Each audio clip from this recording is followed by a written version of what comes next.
Hey guys, how's it going? As you can see by the title, today's video is about horror movies. I think most of us love them. Even the ones who get scared by them love to watch them. I don't know why our brains work that way, but we can't resist putting ourselves in this situation where we can feel the thrill and some adrenaline rush.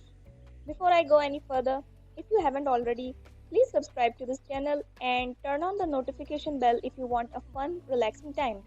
Also, if you want to see my detailed process, I stream on Twitch every Monday and Tuesday, 11:30 p.m. IST. So, horror movies. When I was a kid, I could not stand it at all. I was such a scaredy cat that one time I got scared by Mickey Mouse's Fantasia. But in my defense, those brooms are weird. But as I grew up, I felt like I didn't want to live that way. I don't know why. There's no logical reason for it. I guess I wanted to be strong, which is just what even. I watch so many horror movies that at this point I am desensitized to them. I enjoy the genre a lot, but it does little to make me feel the thrill anymore. And I don't want to be startled. I want to be scared.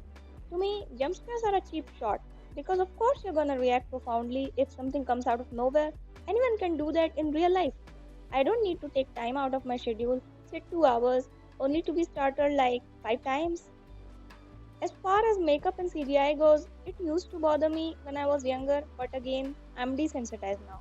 It takes a lot to get me to have some visceral reaction to anything on screen. So, in conclusion, I don't watch horror movies anymore for the most part, which is why I decided to make this list of horror movies that go the extra mile, that did something different, thought beyond the jump scares, and gave us something to think about. Let's get right into it. Number 1. The Others. Nicole Kidman's character is the center of this movie, with other characters such as her two kids who are photosensitive, aka they can't bear the light too much, so all curtains need to be closed at all times, and a bunch of servants who are just as bewildered by the gradual, inexplicable occurrences in the house as she is. At first, it's your typical doors and windows closing on their own type of movie, and while I was watching, I really didn't have a particular positive opinion of the movie, but it's the ending that really blew my mind and made me remember it even years after watching this. I am, of course, not going to spoil it for you, otherwise, there is no point watching it, but all I can say is that I had not seen such an innovative twist before that. I am not saying this is the first time it's done, but it was entirely new to me. Number 2. The Babadook.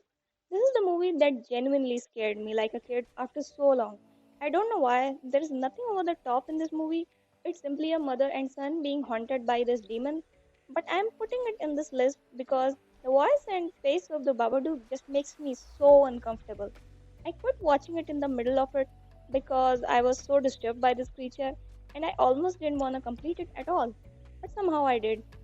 Other than that, I also like that he's supposed to be a personification of grief and depression. I only learned it after finishing the movie, and I wasn't gonna go back and see it again with that in mind, but I appreciate it nonetheless. Warning, a dog dies in this movie, so if you're like me and that's something that bothers you, then skip this one. Number 3. Birdbox. Yes, the movie that broke the internet for a while. But it's not just all hype, no substance. Birdbox really impressed me with its premise. If you don't know, simply the premise is an entity appears and destroys population at large because anyone who lays their eyes on it goes mad and dies. There are a few who manage to survive, but how long can they go without coming face to face with it? It was so refreshing to see a brand new concept in the tired market of the horror genre. You're running from a monster you're not supposed to see. So, how do you escape something with your vision blocked? And I think it was such a genius idea to not ever show the monster to us. Like, sure, it did give me a massive brain itch, and at the time, I wish they had shown us what it looked like. But over the years, I have become really fond of that decision. So, if you were annoyed by the hype at first, now is the time to give this movie a watch. Number 4. A Quiet Place. If you're gonna watch Bird Box, then you must watch A Quiet Place. I found out about this new movie around the same time Bird Box released because some people were comparing the two because of their similar premise. One deals with avoiding seeing the monster, and the other deals with making sure the monster doesn't hear you. They can't see you, but if you make a noise, they will hear it and they will not hesitate to kill you. Right from the first scene, this movie raises the stakes so high. Something happens that I'm not going to mention it, but it does such a great job of telling us that these monsters are not playing, and the danger is so real.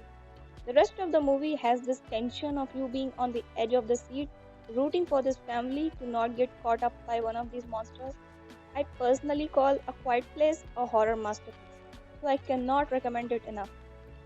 Number 5, Insidious. The film revolves around a family who has moved into a new house, and then strange things start to happen to them as their son falls into a coma without any underlying causes. Now, you may be thinking this seems pretty run of the mill haunted house story, and you may be right, but it's the way they go about doing this is what makes this unique.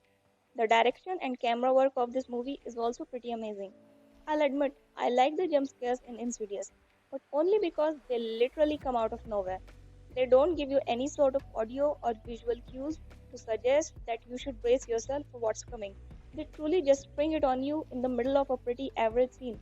In short, this movie is jump scares done right. I can't speak for the sequels since I don't remember them, even though I have watched them, but Insidious Part 1 is definitely a top notch horror movie in my book. So, these are some of my recommendations. In part 2, I will bring you more suggestions, but before that, I'll give you time to catch up and finish these. So, go on, get to binge watching. Which one of these are you going to watch? Have you already watched some of these? Do you agree with my list, or do you think something else deserves to be on here? Say all of that in the comments. I'm eager to hear from you. See you next time. Bye.